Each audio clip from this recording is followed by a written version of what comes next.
¿y qué señal habrá de tu venida y del fin del siglo? La respuesta que el Señor les ha dado hasta aquí es que la destrucción de Jerusalén y del templo sería precedida por una señal muy clara: la abominación de la desolación y el sitio de Jerusalén. De hecho, como veremos en la mañana de hoy, Jesús les dice incluso que no habría de pasar esa generación antes de que todo eso aconteciera. Esta información era necesaria para que ellos pudieran escapar a tiempo. Pero en cuanto a la segunda venida de Cristo, el asunto es muy diferente. Porque la señal de la segunda venida es la segunda venida. ¿Cuál es la pregunta, Señor? ¿Qué señal habrá de tu venida? Mi venida. La señal de la segunda venida es la segunda venida. Hay una serie de eventos que van a acompañar el regreso de nuestro Señor. Lo vimos el domingo pasado. Pero mis hermanos, tan pronto esas cosas comiencen a suceder, ya no habrá margen de tiempo para hacer absolutamente nada. De ahí la advertencia del Señor: estén preparados, estén preparados, porque ustedes no saben cuándo voy a regresar. Mis hermanos, no sabemos, no sabemos. Por lo tanto, estad preparados. De ahí el contraste tan marcado que nosotros vemos en estas dos secciones del pasaje que vamos a estudiar en la mañana de hoy. En la primera sección, en los versículos 28 al 31, el Señor trae algunas exhortaciones a la luz de la inminente destrucción de Jerusalén y del templo. Mientras que en la segunda sección, los versículos 32 al 37, encontramos algunas exhortaciones para los cristianos a la luz de la realidad de que no sabemos cuándo será la segunda venida. Y aquí es donde yo debo hacer una breve aclaración gramatical que es de mucha importancia para la comprensión de este pasaje. Muy importante. Lean una vez más el versículo 29 y leo de la Reina Valera. Así también vosotros, cuando veáis que suceden estas cosas, conoced que está cerca a las puertas. El verbo está no es precedido en el idioma griego, en el original en que se escribió el Nuevo Testamento, no está precedido por ningún pronombre. Dice simplemente que esas cosas, cuando comiencen a ocurrir, entiendan que está cerca. La pregunta es, ¿qué es lo que está cerca? ¿La destrucción de Jerusalén o la segunda venida? La Biblia de las Américas, los traductores de la Biblia de las Américas, decidieron colocar el pronombre él, que él está cerca, como si estuviera hablando de la segunda venida de Cristo. Yo creo que es mejor dejar el texto exactamente como está en la Reina Valera, que es la traducción literal del griego al español, dejando el sujeto indefinido, porque mi posición, y debo decir que la de varios comentaristas del Nuevo Testamento, es que el Señor está hablando de la destrucción de Jerusalén y del templo, que era el evento que habría de afectar de manera inmediata a los discípulos. Lean conmigo una vez más los versículos 28 al 30. De la higuera aprended la parábola: cuando ya su rama está tierna y brotan las hojas, sabéis que el verano está cerca. Así también vosotros, cuando veáis que suceden estas cosas, conoced que está cerca a las puertas. De cierto os digo que no pasará esta generación hasta que todo esto acontezca. Evidentemente está hablando de lo que ellos iban a vivir en ese momento. Versículo 32, pero ahora va a hablar de otra cosa. De aquel día y de la hora nadie sabe. es decir, de la segunda venida.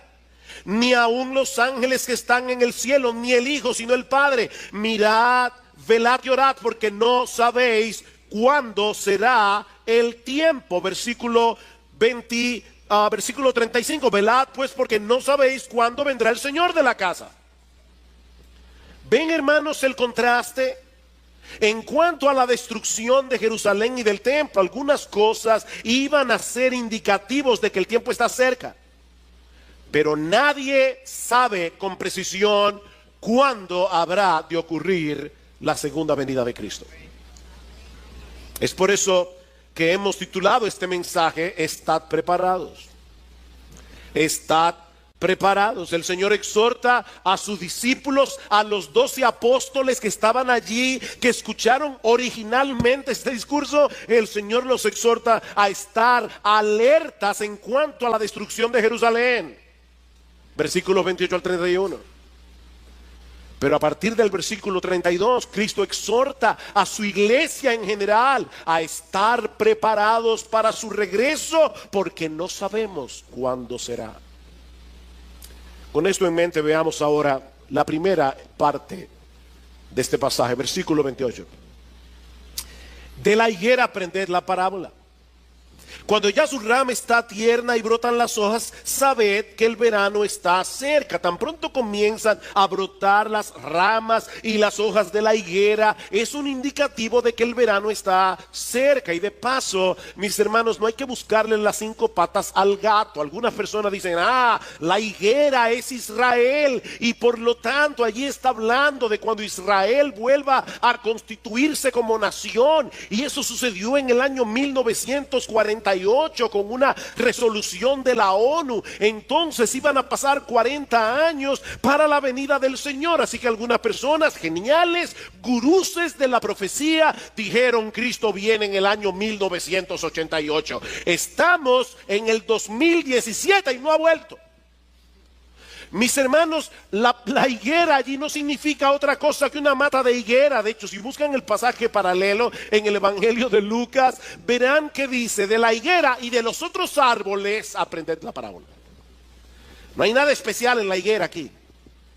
Es simplemente una observación de sentido común, que iba a ser entendida por todas las personas que vivían en esa región del planeta. Pues de la misma manera, dice el Señor, tan pronto viereis la abominación desoladora puesta donde no debe estar, como dice en Marcos capítulo 13 versículo 14, cuando viereis que la ciudad de Jerusalén está siendo sitiada, como dice en Lucas capítulo 21 versículo 20, sabed que la destrucción está cerca.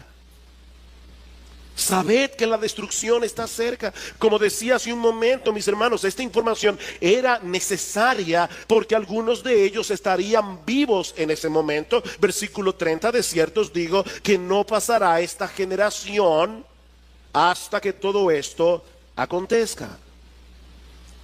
Y la frase con que se introduce esta declaración, que se traduce en nuestras Biblias como desierto, es la palabra amén. Amén, amén os digo. Es una declaración que tiene una certeza absoluta, es una declaración solemne. Lo que el Señor está diciendo a los discípulos que estaban incrédulos, pensando: ¿y de verdad el templo será destruido? La casa de Dios, ese edificio tan masivo, será destruido de tal manera que no quedará piedra sobre piedra. Cristo dice: amén, solemnemente os digo que esta generación no pasará antes del cumplimiento de esta profecía. Y fue exactamente así. Varios de los apóstoles serían testigos presenciales de esta calamidad que habría de acontecerle a la nación de Israel en el año 70.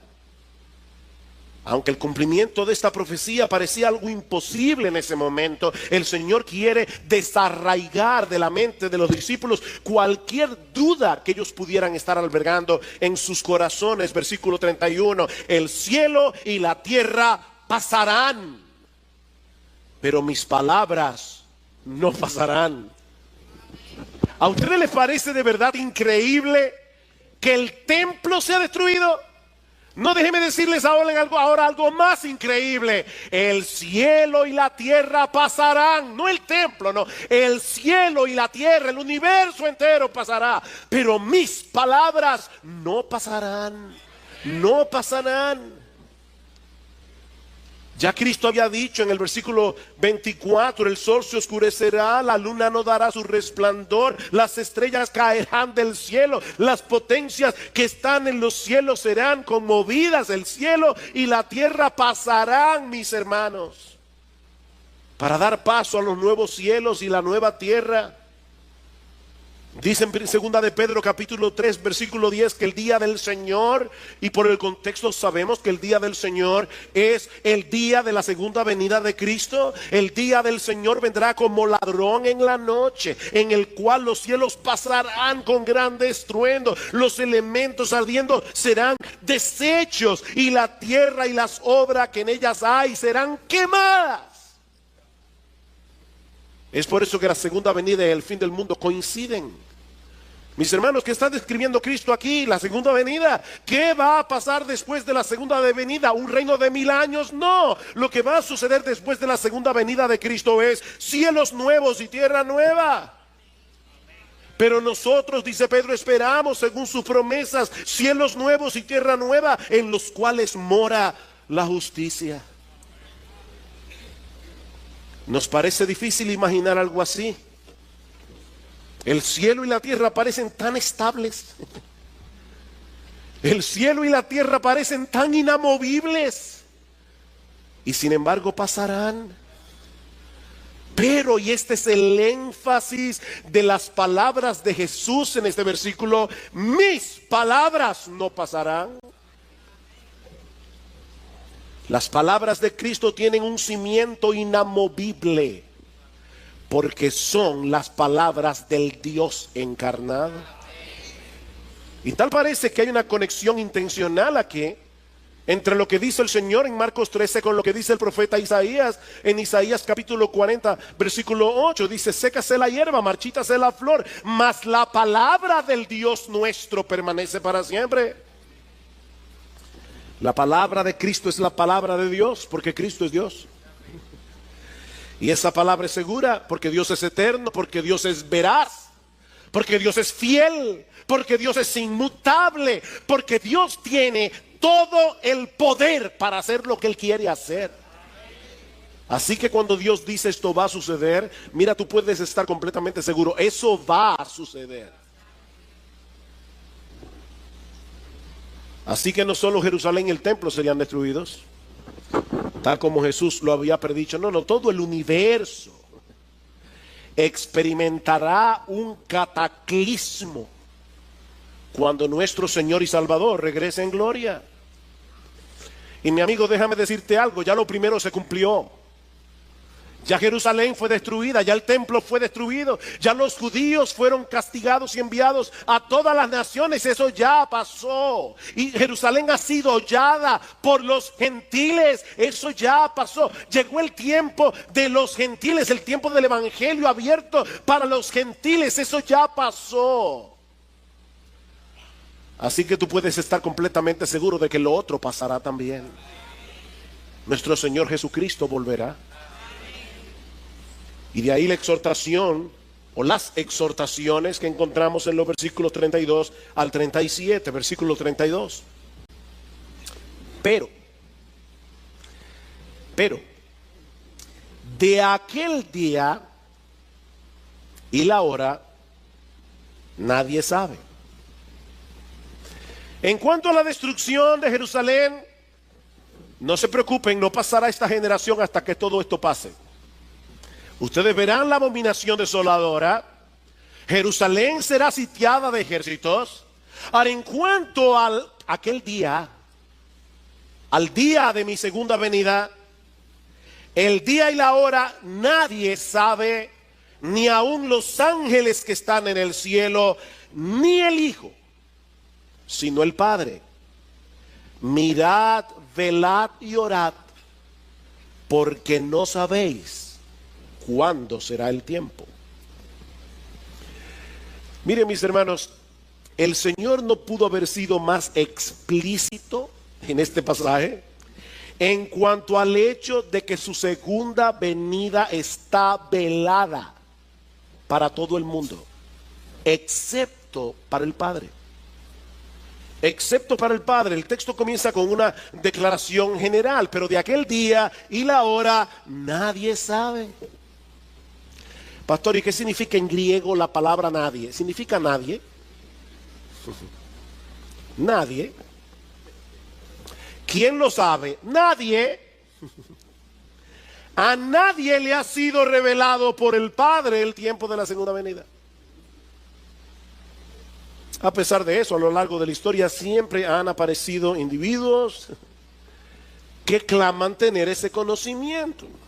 Y algunos son tan geniales que, para no parecer que están violando la clara declaración del Señor, aquí dice, no, no, no. Lo que no se puede saber es el día y la hora, pero sí se puede saber el mes o el año. Nadie sabe el tiempo, ni el día, ni la hora, ni la semana, ni el mes, ni el año. Que eso nadie lo sabe. Nadie lo sabe. Y Cristo da una declaración ahora más particular. Él dice, ni los ángeles lo saben.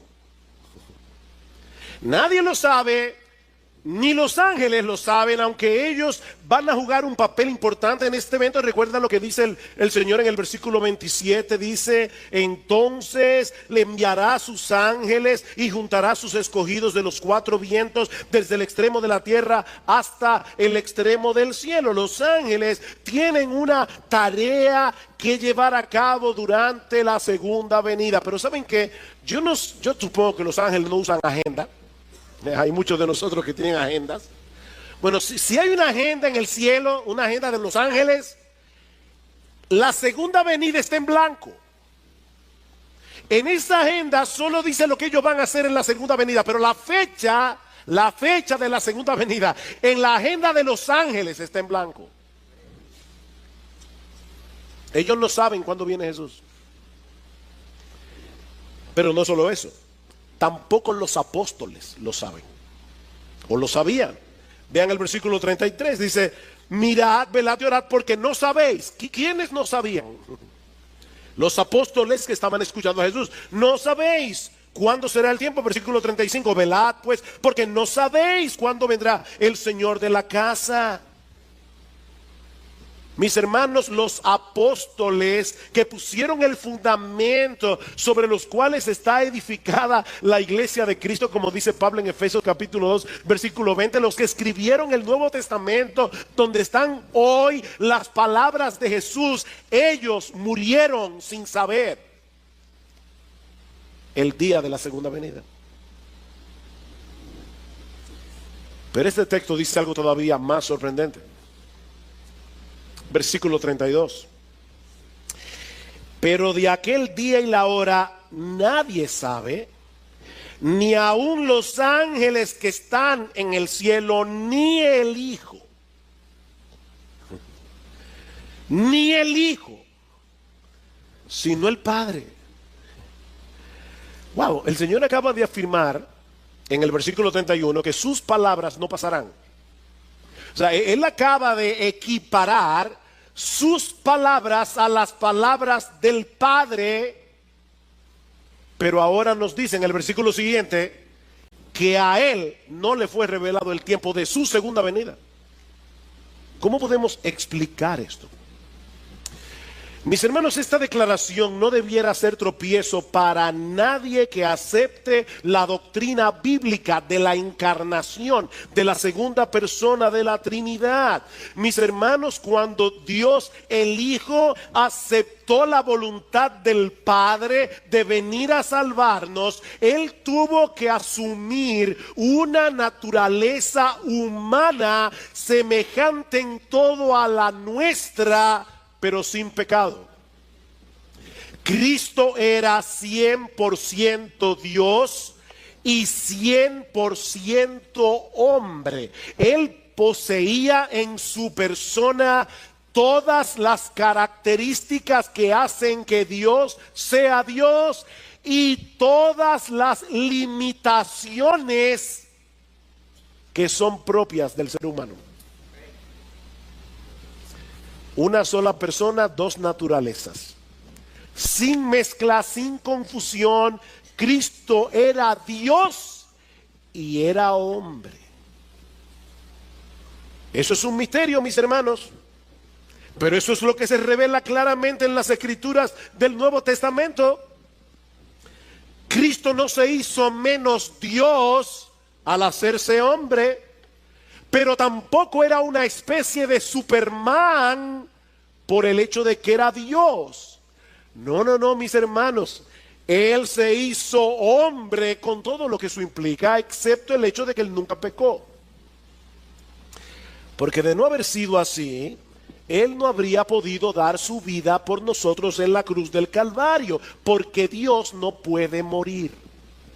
Dios no puede morir.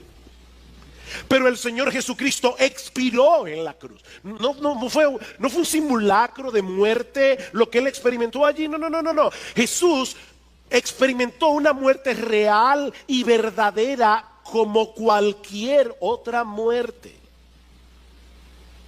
Predicando en el pórtico de Salomón, en Hechos capítulo 3, versículo 15, Pedro acusa a los judíos de haber matado al autor de la vida. Ese texto siempre me ha chocado.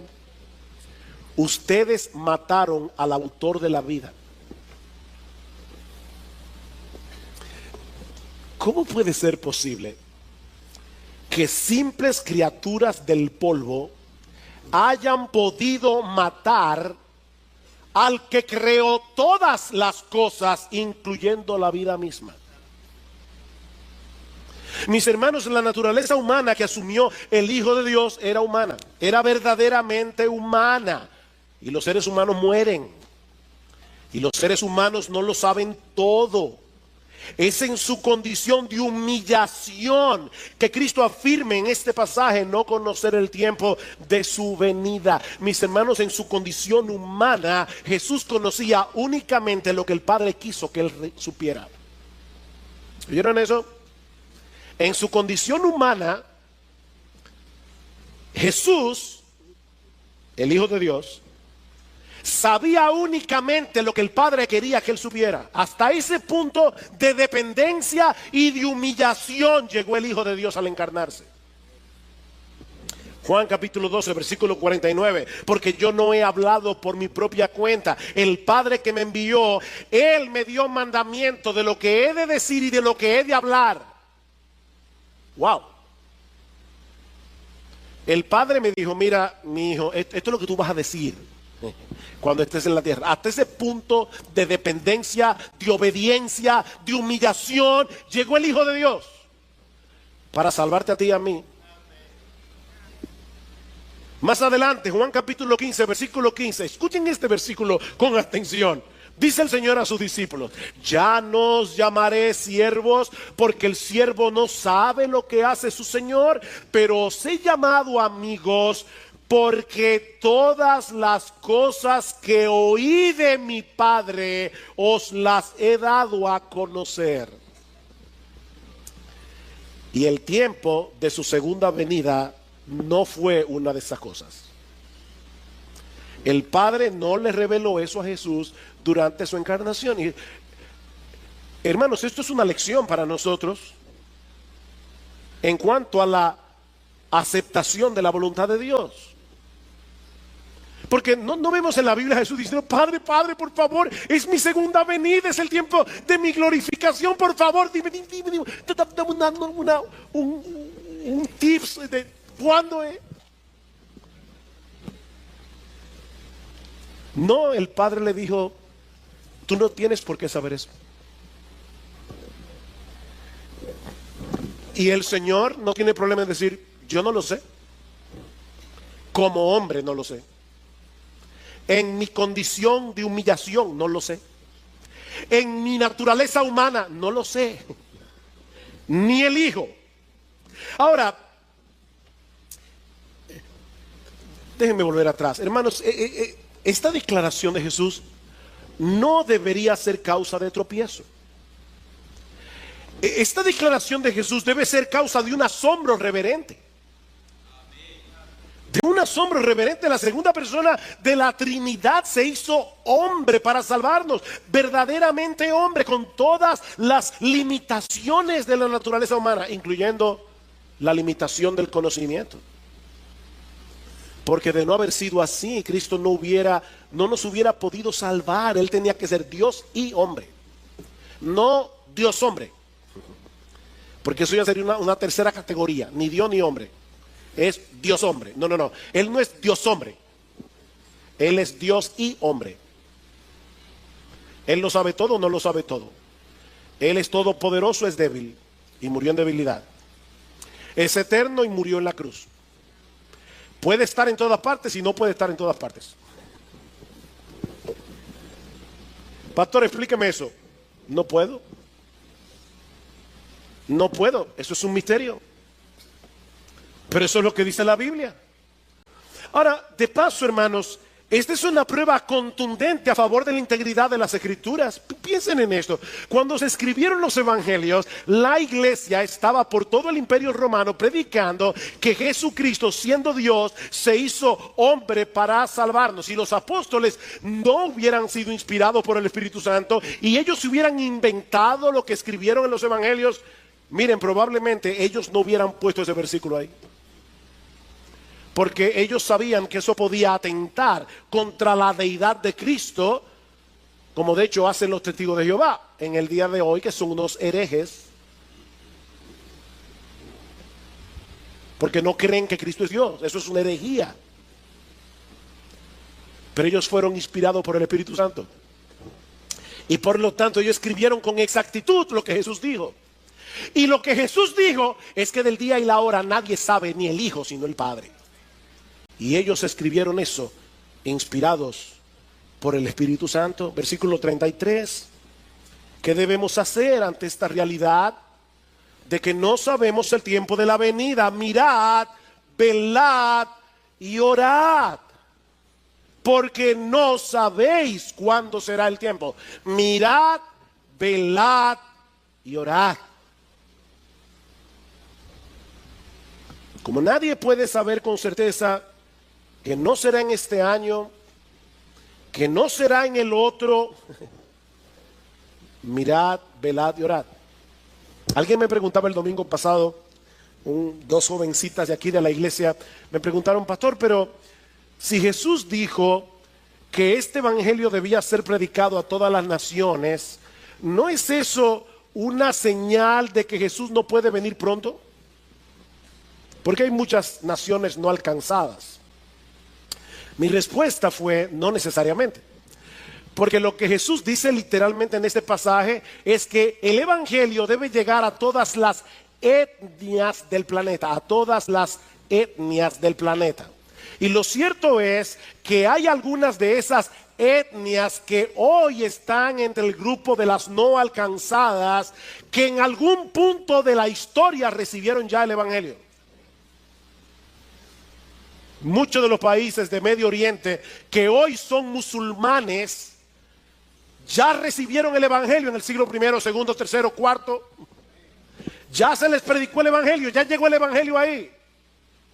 Pero por otro lado, mis hermanos, nuestro Dios es todopoderoso y Él puede mover el corazón de los suyos a un movimiento misionero tan grande que en muy poco tiempo las etnias que Cristo tenía en mente cuando Él dijo eso sean alcanzadas. Así que ¿saben qué, mis hermanos? Nosotros no sabemos cuándo vendrá Jesús. No lo sabemos. Por lo tanto, mirad, velad y orad, porque aparte de todo, la segunda venida de Cristo es el próximo gran evento en el calendario de la historia de la redención. Eso es lo que estamos esperando. Por lo tanto, dice Cristo, mirad, es decir, debemos prestar atención. Segundo, velad, es decir, debemos mantenernos alertas. Y tercero, debemos orar.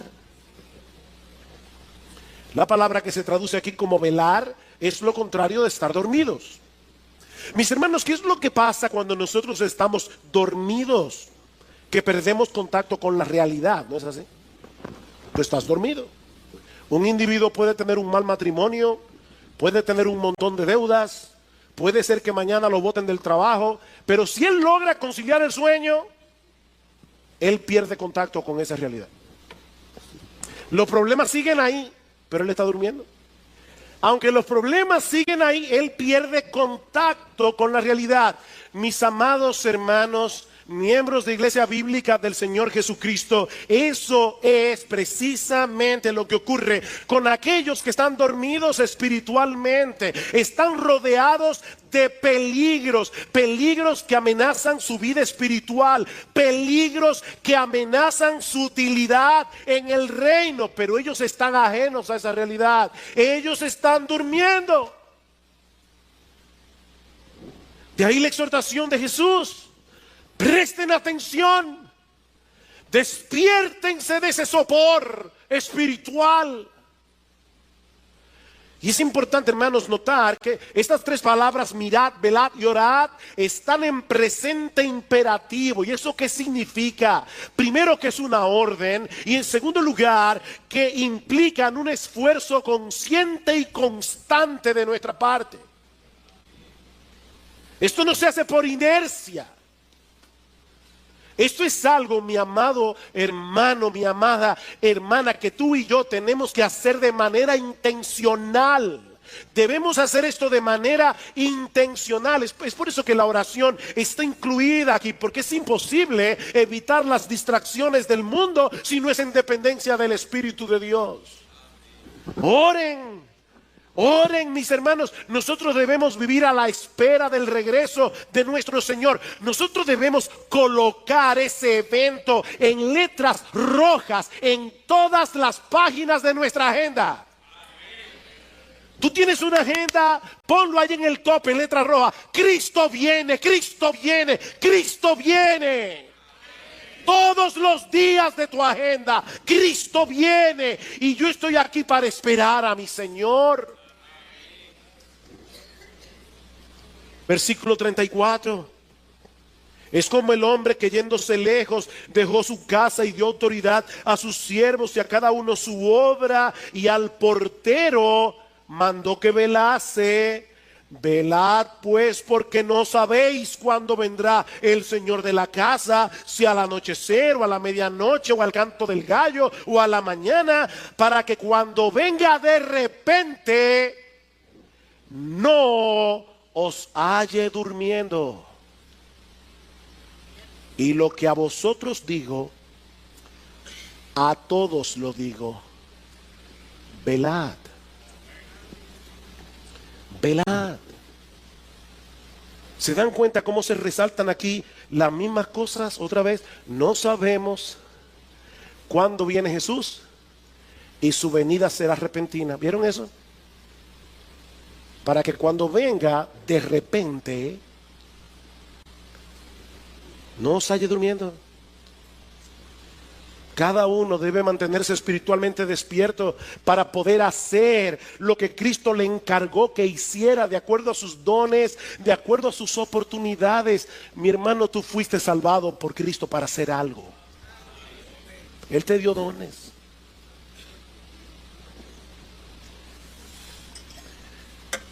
El papá de una hermana de nuestra iglesia tenía una empresa que era vigilada por 2 guardianes nocturnos. Como él no quería que se durmieran, y de paso yo no estoy haciendo aquí un juicio de valor sobre este hecho, pero como él no quería que se durmiera, me contaba esta hermana que su papá instaló un sistema en los 2 extremos del área que ellos debían vigilar, y ellos tenían que moverse todas las noches y ponchar tarjeta cada 15 minutos.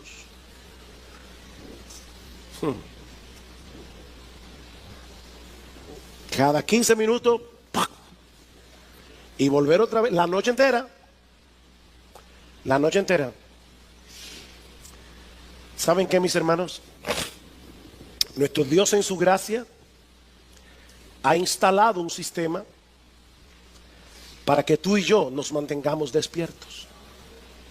espiritualmente despiertos. Nuestro Dios nos ha dado todos los recursos espirituales que nosotros necesitamos, pero ¿sabes qué, mi queridísimo hermano, hermana de IBCJ? Nadie puede hacer uso de esos recursos por ti. Eres tú el que debes mantenerse despierto. Eres tú. Eres tú el que tienes que leer diariamente su palabra. Porque la palabra es lo que nos da una dosis de realidad. La palabra de Dios. Nosotros tendemos como a ser pajaritos en el aire, pero la palabra de Dios nos aterriza. Sed sobrios y velad, porque vuestro adversario el diablo, como león rugiente, anda alrededor buscando a quien devorar. Sed sobrios. Tengan buen juicio.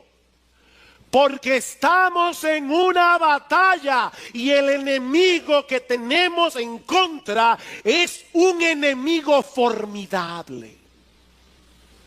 Sed sobrios. No estamos en un picnic en el Parque Mirador. Estamos en un campo de batalla. No aflojes tu fusil y no te duermas. Que te pueden dar un tiro en la cabeza cuando menos te lo esperas. Sed sobrios y orad, porque es a través de la oración que nosotros obtenemos la ayuda necesaria para enfrentar al enemigo. Mi hermano, ¿tú quieres permanecer despierto? Mantente cerca de la palabra, mantente cerca de la oración, porque no hay otra manera. Pero tampoco te alejes de la iglesia. Tampoco te alejes de la iglesia. Hay muchos que creen que pueden vivir sus vidas cristianas independientes de los demás. Pero mis hermanos amados, Dios no diseñó la vida cristiana para que funcione en aislamiento. Dice el autor de la carta a los Hebreos, y está advirtiendo precisamente en contra de la apostasía, dice: mantengan firme y sin fluctuar la profesión de nuestra esperanza, porque fiel es el que prometió. ¿Saben lo que dice inmediatamente después? Y consideremos unos a otros para estimularnos al amor y a las buenas obras, no dejando de congregarnos como algunos tienen por costumbre, sino exhortándonos, y tanto más cuando veis que aquel día se acerca.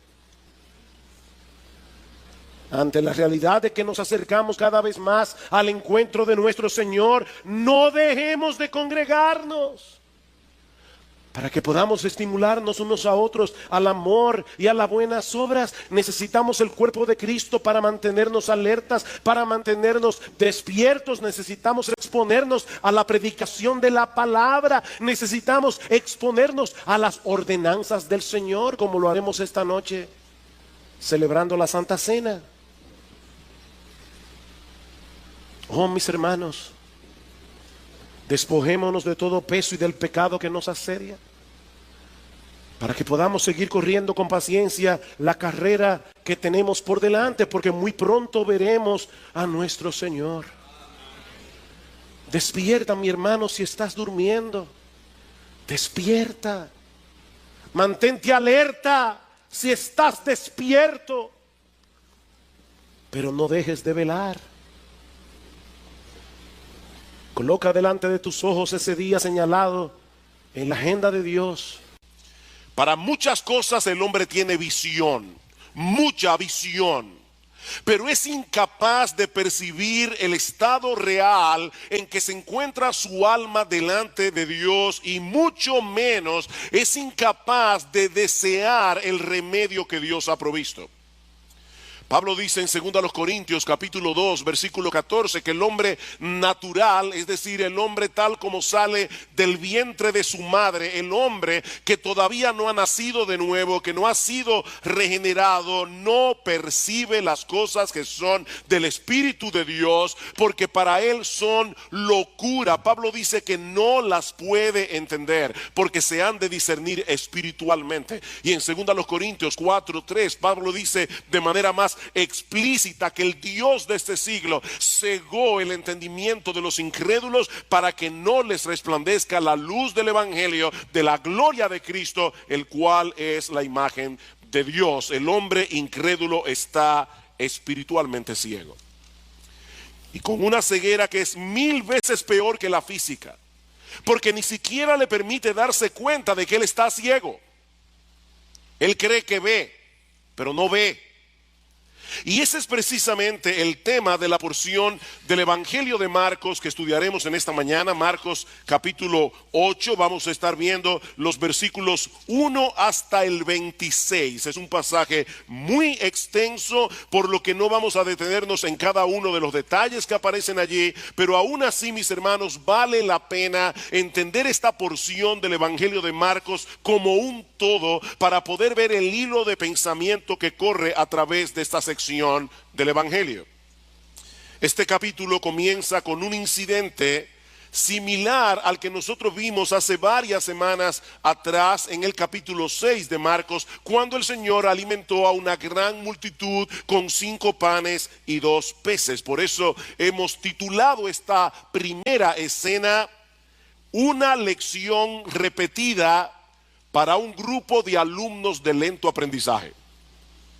¿Qué es lo primero que nosotros tenemos en los versículos 1 al 9 del capítulo 8 del Evangelio de Marcos? Una lección repetida para un grupo de alumnos de lento aprendizaje. Marcos capítulo 8 versículos 1 al 3. En aquellos días, es decir, que Marcos está conectando lo que él ha venido describiendo del ministerio de Jesús en esa región llamada Decápolis, al otro lado del Jordán. Dice: en aquellos días, cuando de nuevo había una gran multitud que no tenía que comer, Jesús llamó a sus discípulos y les dijo: tengo compasión de la multitud, porque hace ya 3 días que están conmigo y no tienen que comer. Y si los despido sin comer a sus casas, desfallecerán en el camino, pues algunos de ellos han venido de lejos.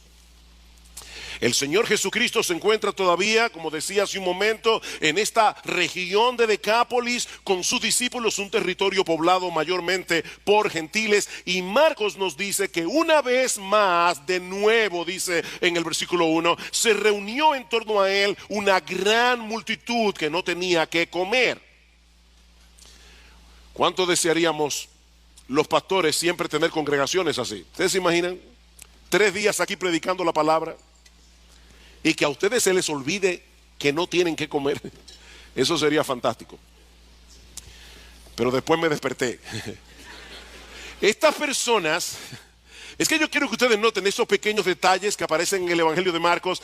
Estas personas, mis amados hermanos, se habían absorbido tanto en las enseñanzas de Jesús durante 3 días que aparentemente no se habían dado cuenta que sus provisiones se habían comenzado a agotar, y ellos estaban en un lugar desértico, así que era una situación desesperada. Y Marcos dice que eso movió al Señor a compasión. Y la palabra que se usa aquí, la palabra griega, significa literalmente que a Jesús se le removieron las entrañas.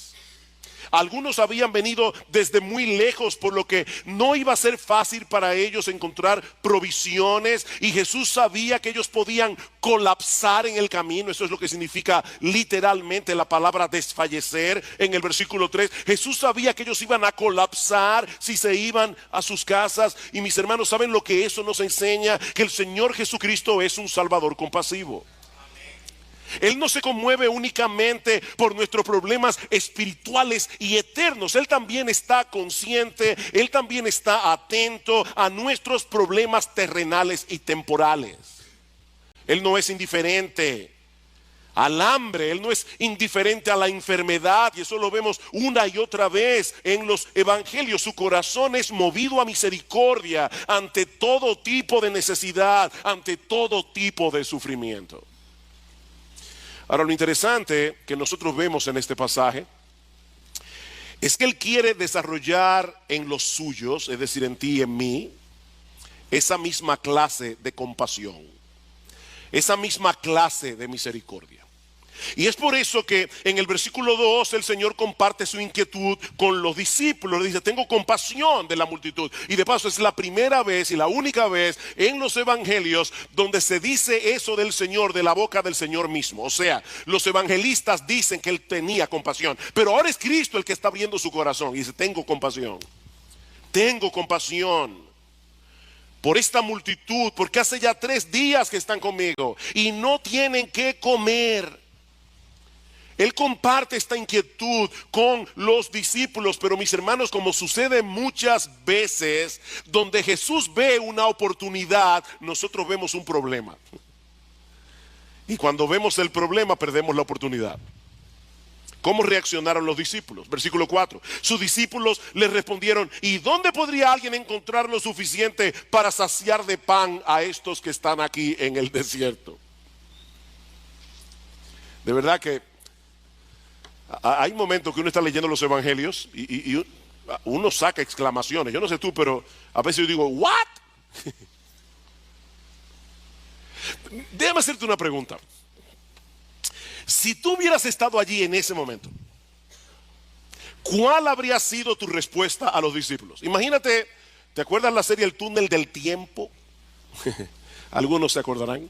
Bueno, imagínate que tú puedes tomar el túnel del tiempo y llegar a ese momento particular con el conocimiento que tú tienes ahora de los evangelios, y más particularmente con el conocimiento que tienes del evangelio de Marcos, y escuchas a los discípulos hacerle esta pregunta a Jesús: ¿de dónde vamos a sacar comida para que coman todos esto? ¿Qué tú les habrías respondido? Bueno, yo no sé tú, pero probablemente yo les hubiera dicho, ¿cómo que de dónde? De ese Señor de gloria que puede multiplicar unos cuantos panes y unos cuantos peces y convertirlos en un banquete. Jesús puede hacer eso. Bien, esa es la respuesta correcta. Pero ¿saben qué, mis amados hermanos? Yo me temo que de haber estado allí, lo más probable es que tú y yo habríamos reaccionado exactamente como ellos lo hicieron. Exactamente.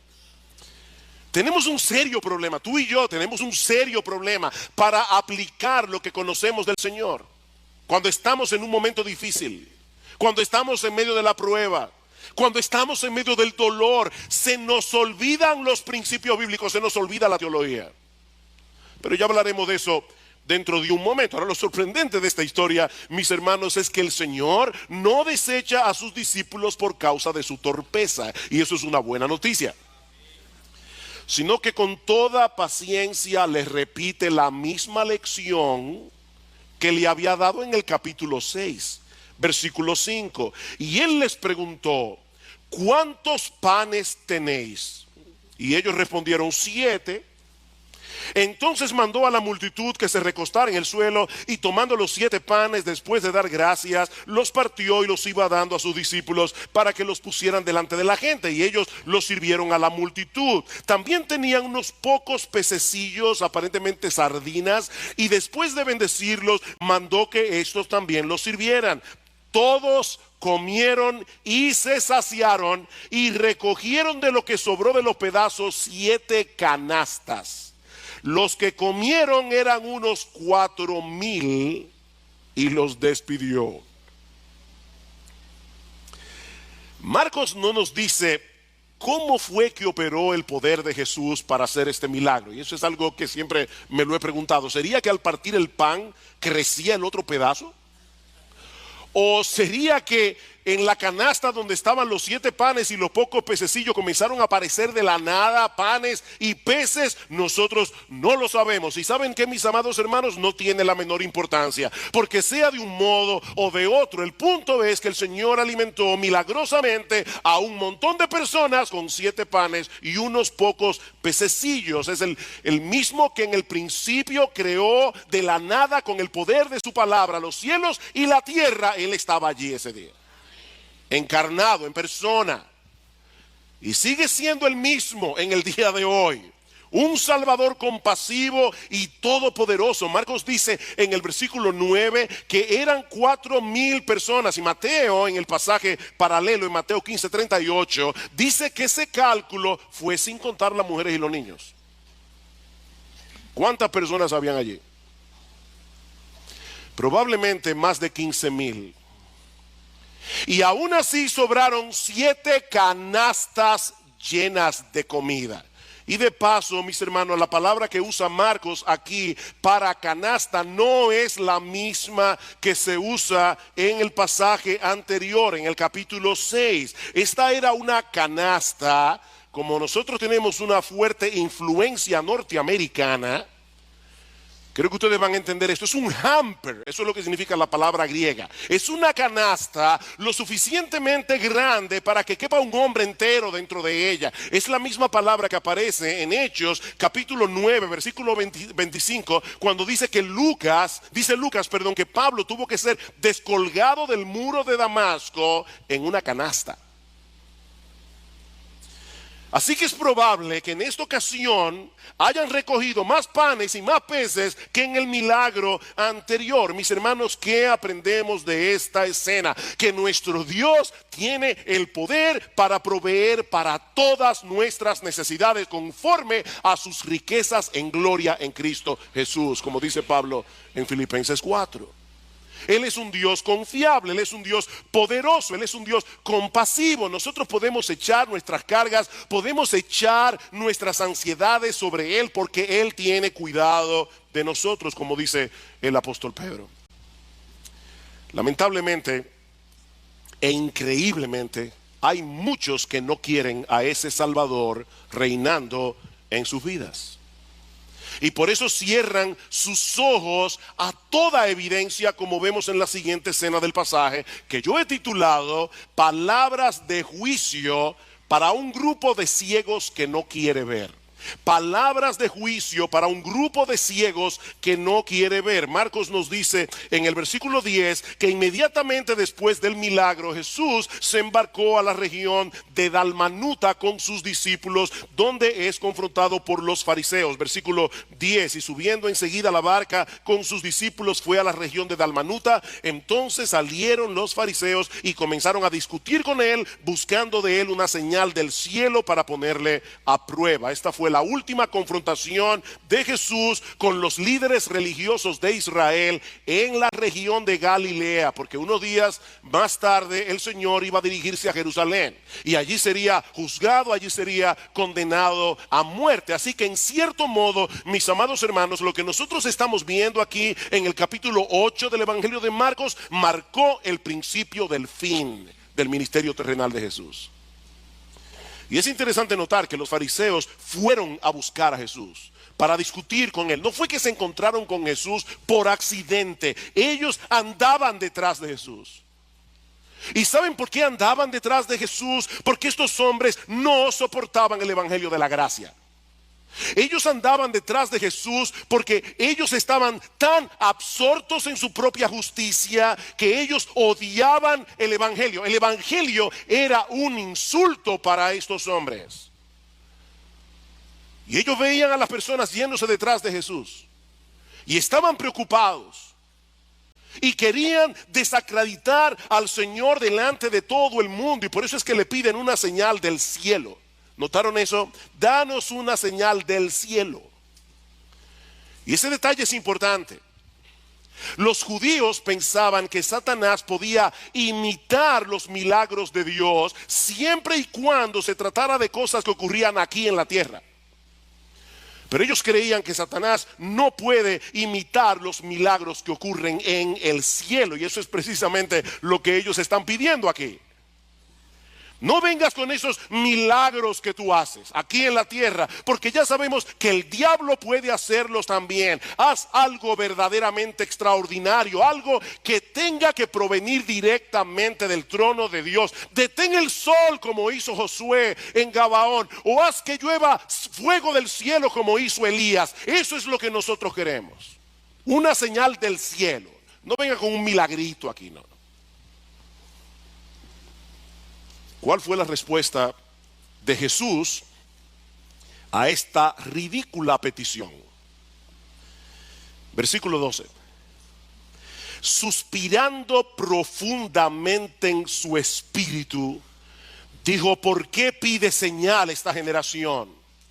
En verdad os digo que no se le dará señal a esta generación. Y dejándolos se embarcó otra vez y se fue al otro lado. Mira, si tú vas delante de alguien y le demandas algo y su reacción es un profundo suspiro, déjame decirte algo, puedes estar seguro que lo que sigue no será nada bueno. Ese suspiro de Jesús fue una fuerte reprensión a este grupo de hombres que había determinado rechazarle a él como el Mesías profetizado en el Antiguo Testamento, no importa las evidencias que lo señalaban a él como el Mesías. Ahora, hermanos, para poder entender lo que está sucediendo aquí, es necesario que nosotros vayamos al capítulo 6 del Evangelio de Juan. No tienen que buscarlo, pero luego del primer milagro de la multiplicación de los panes y los peces, los judíos le hicieron a Jesús una petición similar. Dice en Juan capítulo 6 versículo 30, ¿qué señal haces tú para que veamos y te creamos? Nuestros padres comieron el maná en el desierto, como está escrito, pan del cielo les dio a comer. Y Jesús les dijo, de cierto os digo, no os dio Moisés el pan del cielo, mas mi Padre os da el verdadero pan del cielo, porque el pan de Dios es aquel que descendió del cielo y da vida al mundo. En otras palabras, Jesús les está diciendo, ¿ustedes creen que Dios autenticó a Moisés porque les dio a comer el maná en el desierto? No, yo soy el verdadero pan que descendió del cielo para darles vida. En una forma todavía más clara, lo que Jesús está diciendo es, ustedes me están pidiendo a mí que les dé una señal y no se están dando cuenta que yo soy la señal. Yo soy la señal.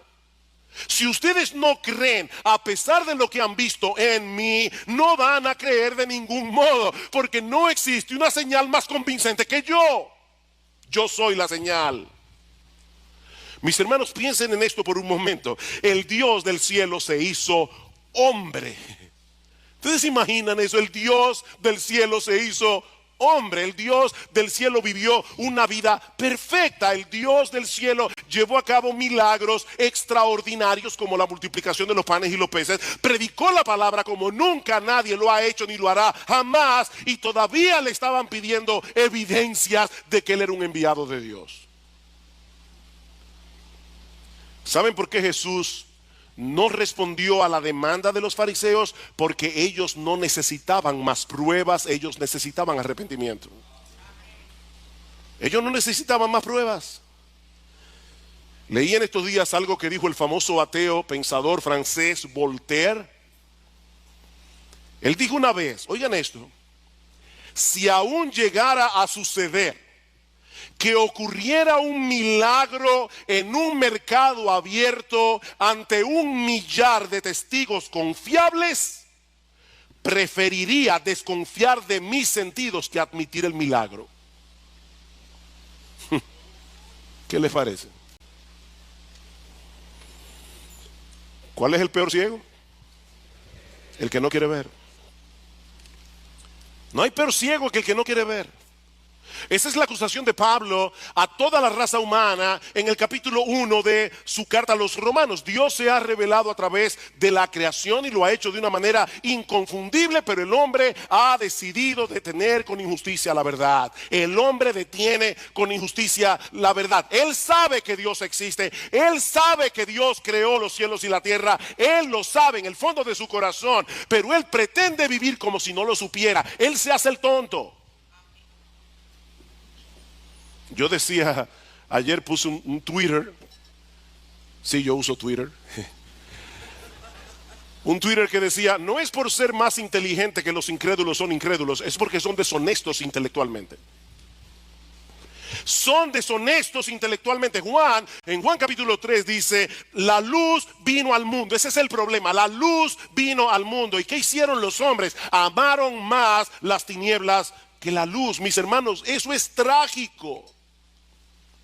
Esta petición ridícula de los fariseos evidenciaba tal dureza de corazón, tal obstinación contra la verdad, que no valía la pena hacer el menor esfuerzo para tratar de convencerlos de lo contrario.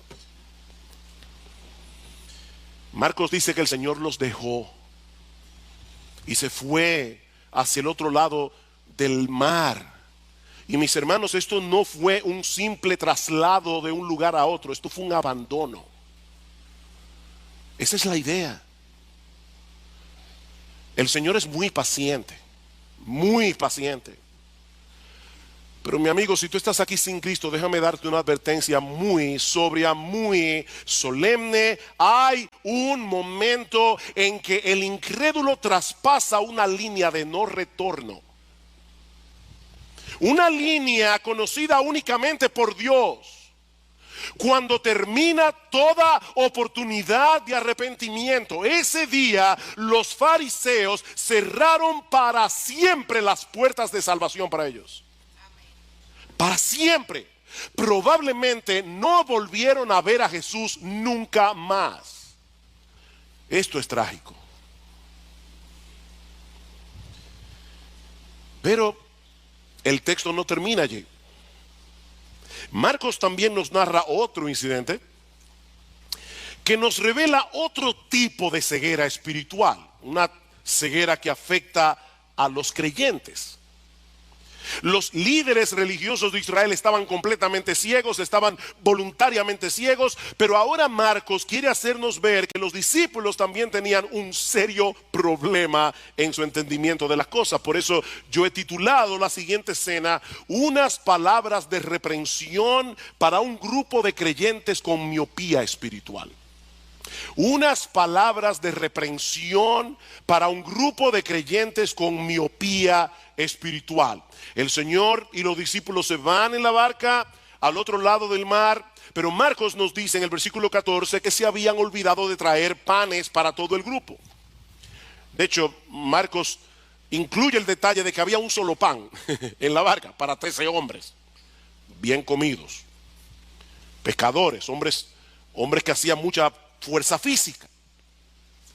Y nosotros podemos suponer que los discípulos le estaban dando mente al asunto, tal vez preocupados de que Jesús les preguntara por la comida y quedara evidenciado que habían sido unos irresponsables. En ese contexto, el Señor les da la advertencia que encontramos en el versículo 15. Y Él les encargaba diciendo: tened cuidado, guardaos de la levadura de los fariseos y de la levadura de Herodes. En el pasaje paralelo, en el Evangelio de Mateo, se incluye también la levadura de los saduceos.